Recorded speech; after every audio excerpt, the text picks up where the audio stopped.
When did ancient humans start brushing their teeth? A toothbrush is one of the least dramatic objects in a modern bathroom. It sits beside a faucet, usually damp, usually forgotten, and most people only notice it when they are away from home. Then the small panic starts. No brush, no floss, no toothpaste. A mouth that suddenly feels crowded after breakfast. Put that problem in a camp on the edge of an East African lake almost 2 million years ago. There is no bathroom mirror, no minty foam, no plastic handle. Dinner may have left tough fibers caught between the back teeth, and a sore spot on the gum is not something a person can politely ignore until a dentist appointment. A hand reaches for a stiff bit of grass, a thorn, a splinter of wood, maybe a sliver of bone. The person works it between two teeth. That action may be much older than the toothbrush. It may even be older than our own species. So when did ancient humans start brushing their teeth? The honest answer depends on what brushing means. If it means clearing food from between the teeth with a small tool, the strongest indirect evidence reaches back roughly 1.8 million years. If it means using a deliberately prepared twig with a frayed end to rub the tooth surfaces, the archaeological history becomes much clearer by about 3000 BC. If it means a handle fitted with animal bristles, the familiar toothbrush shape appears far later in China, around the end of the 15th century. And if it means the soft nylon brush most people recognize today, that is a 20th century object. Those are not 4 versions of the same invention. They are 4 different answers to the same recurring human problem. Mouths trap things. Gums get irritated. Teeth hurt. Breath matters when people live close together. And a tiny object can reach a place fingers cannot. The oldest clue is not a brush, a twig, or a toothpick lying in the dirt. Wood rots. Grass disappears. A small sharpened sliver is nearly impossible to identify after hundreds of thousands of years, much less after a million. What survives is the damage, or more accurately, the pattern left on teeth. Teeth are stubborn records. Bone can remodel. Skin vanishes. Tools break and scatter. Enamel does not grow back once it has been worn away. When a hard object is repeatedly pushed into the same narrow space between teeth, it can leave a long, shallow groove near the gum line. Under magnification, some grooves contain fine parallel scratches, like the marks left by a small tool moving back and forth along the same path. Researchers have found these interproximal grooves on fossil teeth, belonging to several members of the genus Homo. One important specimen, a molar known as OH60 from Olduvai Gorge in Tanzania, probably dates to somewhere between 2.1 and 1.7 million years ago. Its groove resembles marks that researchers associate most closely with repeated toothpicking. That does not mean someone in Olduvai owned a dental kit. It means that very early Homo may have regularly put a narrow object between the teeth. There is a practical reason these behaviors could begin so early. The space between teeth is a trap designed by anatomy. Molars have ridges for crushing. Premolars meet tightly. Gums fill the gaps. That arrangement is useful when chewing, but it gives fragments somewhere to lodge. A person eating roasted tubers, fibrous leaves, dried meat, nuts, seeds, or food prepared near dusty ground does not need a refined cuisine for this to happen. One thin strand is enough, and the mouth was often part of the workbench. Human teeth can hold a strip of hide while hands pull, grip a plant fiber while it is twisted, or clamp a material while a tool is adjusted. Archaeologists can sometimes distinguish these actions from ordinary eating because they leave distinctive chips, scratches, or flattened surfaces on the front teeth. The distinction is important. A person who used the mouth as a third hand could create wear without trying to clean anything. That is another reason a single mark must be interpreted carefully. Yet the back tooth grooves associated with picks tell a different kind of story. They are tucked in the narrow corridors where a person would feel pressure from trapped material and where a thin probe could reach. A repeated motion there is not glamorous. It is slow, fussy, and intensely local. It is the sort of behavior almost nobody records in a heroic story, which may be why the evidence feels so revealing. The mark belongs to a daily scale problem, not a grand invention. A toothache also changes what food a person can manage. A cracked molar or inflamed gum can turn a mouthful of tough meat into work. It can make a cold drink painful. It can turn sleep into a series of short awakenings. In communities without professional dental care, relatives could still soften food, share it, prepare it differently, or offer help. But the person with the sore tooth still had every reason to probe the gap, wipe the surface, chew a fibrous twig, or experiment with whatever gave temporary relief. That is why the oldest dental tools were likely humble. A polished metal toothpick from a wealthy household can survive in a museum case, but a reed used by a hunter, a herder, or a child disappears almost immediately after being dropped. Archaeology is better at preserving stone, bone, metal, and teeth than it is at preserving ordinary plant fibers. The record, therefore, has a built-in bias toward durable objects and damaged enamel. The earliest surviving artifact is rarely the first time a person performed the behavior. The same bias affects claims about routines. A groove can tell us that something was done repeatedly. It cannot tell us whether it happened every morning, only after meals, during illness, or while working hide. A chew stick found in an archaeological setting can show that a tool existed. It cannot tell us who used it, whether children used it, whether people shared it, or whether everyone considered it necessary. The farther back in time we look, the more the history becomes a series of carefully limited statements. That restraint does not make the story weaker. It makes it stranger. The evidence does not offer a neat origin story with an inventor's name. It offers a worn molar from a gorge, a groove beside an irritated gum, a frayed branch, a handle of bone, a bundle of bristles. Across enormous stretches of time, those fragments point toward the same small act: humans noticing that the mouth could be maintained with the tools. May have matters here. A groove is evidence of repeated contact. It is not a video recording of why the contact happened. People can use their teeth for many things besides eating. They hold fibers, soften plant material, pull sinew, grip objects while their hands are busy, and sometimes wedge material between teeth while working. A groove could have come from removing food. It could have come from easing an irritated gum. It could have come from using the mouth as a third hand. That uncertainty is one reason ancient dental behavior is so easy to oversimplify. A headline says, "Early humans used toothpicks." The image that appears in the mind is a prehistoric person finishing dinner, leaning back beside a fire, and cleaning their teeth with the same casual rhythm as someone leaving a restaurant today. The fossil does not give us that scene. It gives us a clue. Something narrow went into that spot often enough to change enamel and dentine. Still, the clue is a powerful one. The location of these grooves is difficult to explain as ordinary chewing. They tend to appear beside the teeth, near the neck of a molar or premolar, in places a piece of food does not repeatedly scrape in one direction on its own. The shape and orientation fit the movement of a probe more comfortably than the motion of a jaw.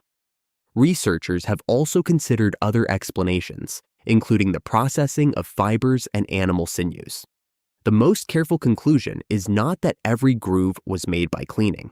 It is that deliberate use of a small object inside the mouth has a very deep history. That distinction changes the story. The first dental tools were probably not invented as hygiene products. They were more likely improvised solutions to immediate discomfort. A strand of tough meat is wedged between teeth. A seed hull is pressed against the gum. A pocket around a damaged tooth throbs after a meal. You do not need a theory of bacteria to want that thing gone. Neanderthal teeth make this possibility more human and less abstract. At Cova Forada in Spain, A Neanderthal upper jaw showed a toothpick-like groove next to evidence of severe gum disease. The researchers who studied it argued that the groove could reflect an attempt to relieve pain or clean around an inflamed area. That is not proof of a routine comparable to brushing after breakfast and before bed. It is evidence that a person with a painful mouth may have used a pointed object in a focused, repeated way. There is something easy to miss in that image. A toothpick is not only a cleaning device, it is also a tool of attention. It means someone noticed a specific place in the mouth, recognized that the sensation could be changed, and used an object to change it. That sounds ordinary because it is ordinary. The human mouth has always produced small, private emergencies. A person does not have to understand cavities, plaque, inflammation, or microbial ecology to understand the relief of dislodging something from a gum. Ancient teeth were not automatically healthier than modern teeth, and they were not automatically worse. They were different. Many hunter-gatherer groups ate diets that produced heavy wear because food could be coarse, gritty, fibrous, or contaminated with dust from grinding stones. Their molars could flatten dramatically over a lifetime. Broken teeth, abscesses, gum disease, and tooth loss were real risks. A mouth with fewer cavities can still be a mouth with severe pain. At the same time, many foraging populations had lower rates of tooth decay than later farming populations. That pattern is not universal, and it was never as simple as meat good, plants bad. Wild starchy foods could cause substantial decay long before farming. At a late Pleistocene site in North Africa, researchers found unusually high caries rates linked to repeated use of highly cariogenic wild plant foods. The lesson is that teeth respond to the actual menu, the way food is processed, the local environment, and the bacteria living in the mouth, not to a simple label like hunter-gatherer or farmer. Farming did change the stakes in many places. Stored grains, ground flour, sticky cooked starches, and more frequent access to carbohydrate-rich foods altered what stayed on teeth and what oral microbes could feed on. Across many archaeological populations, dental decay became more common after agriculture expanded, although the timing and severity varied by region, crop, food preparation, status, and season. A field planted with grain did not invent toothache. It made a familiar problem more widespread and, for many communities, harder to ignore. That is where tooth cleaning becomes more than a response to a single annoying piece of food. It becomes a habit with a practical payoff. Removing debris does not erase all dental disease. No ancient twig could make a mouth sterile, and nobody should pretend that it could. But clearing particles, massaging the gums, and rubbing the tooth surfaces can change how a mouth feels. In a world without professional dentistry, even modest relief could matter. The materials were close at hand. A slender branch could be chewed at one end until its fibers spread into a rough little brush. The other end could be shaped into a point. That double-purpose design is almost too sensible. Brush the broad surfaces, then work between the teeth. Such tools are often called chew sticks. They were not a single civilization's secret and not an early, clumsy failure on the road to plastic. They were a durable technology because the basic material was cheap, replaceable, portable, and available in landscapes where people already knew the properties of plants. By about 3000 BC, early forms of teeth cleaning sticks are documented in the historical record.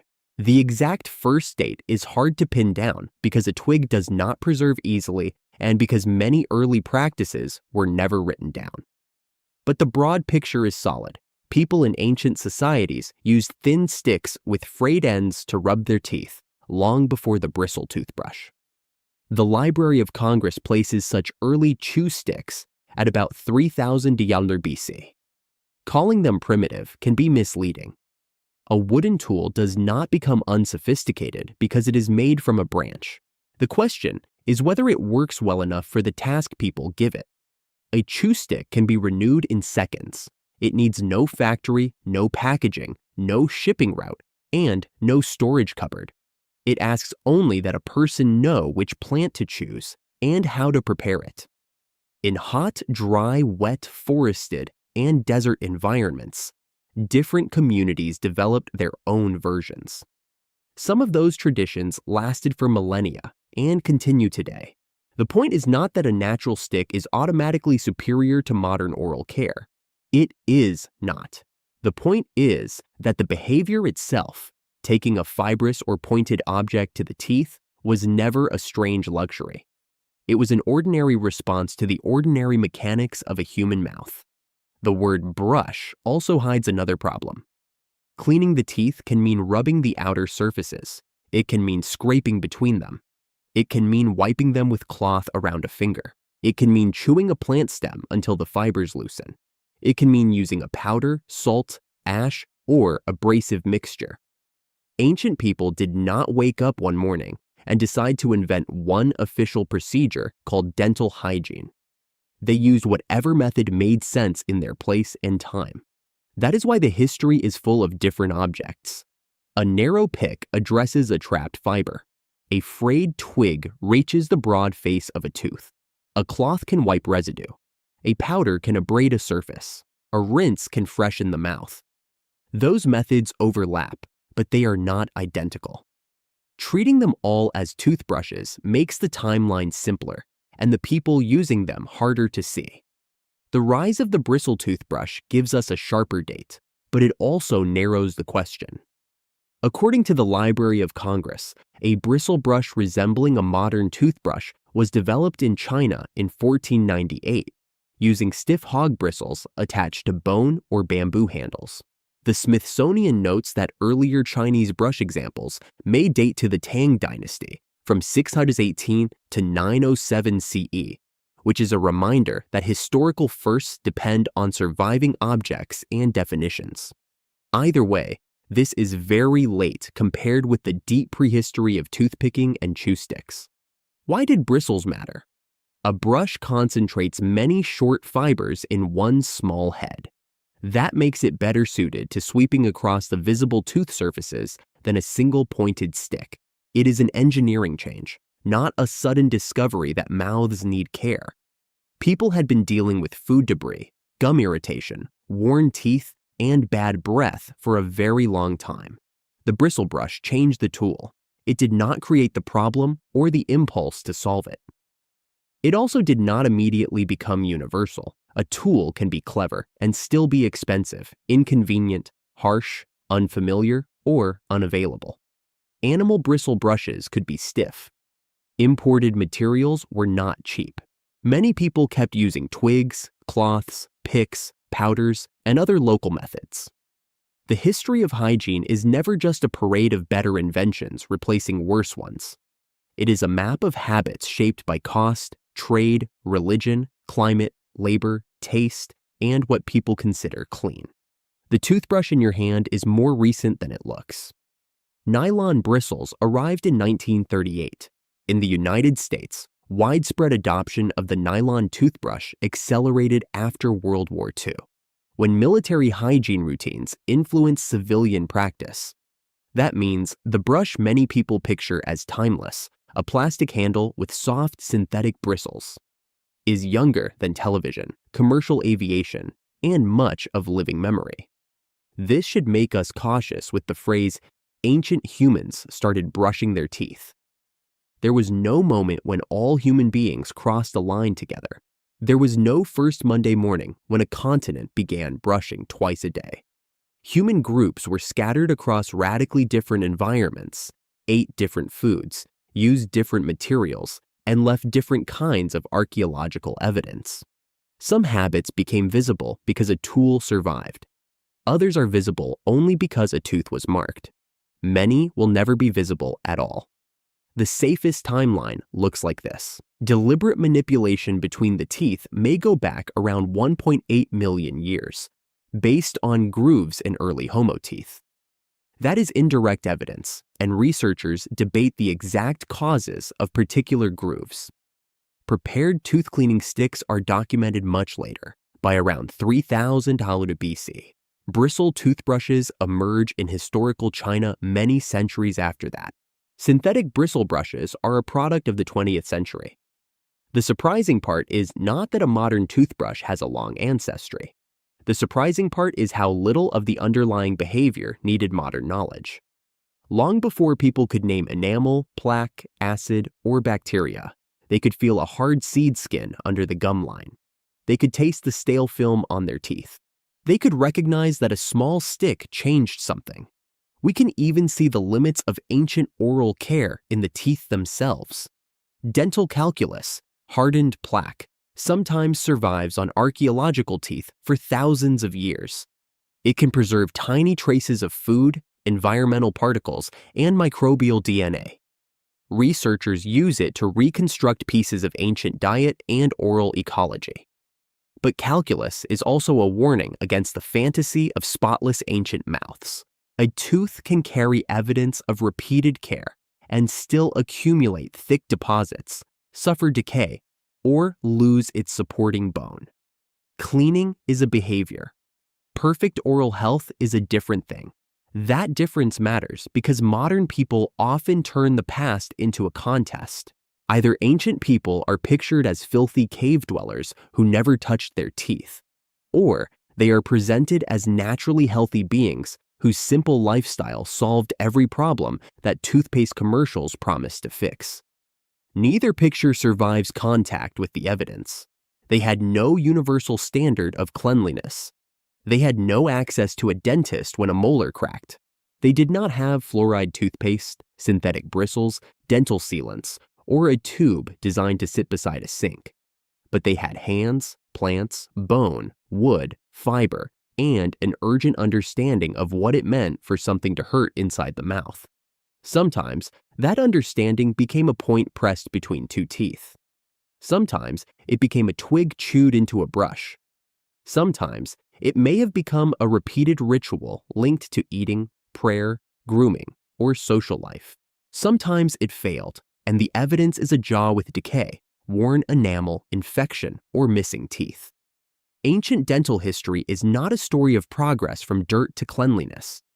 It is a story of people adapting, imperfectly, to a body that can trap a meal in one of its smallest spaces.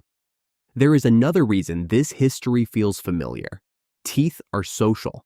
A damaged front tooth changes a face.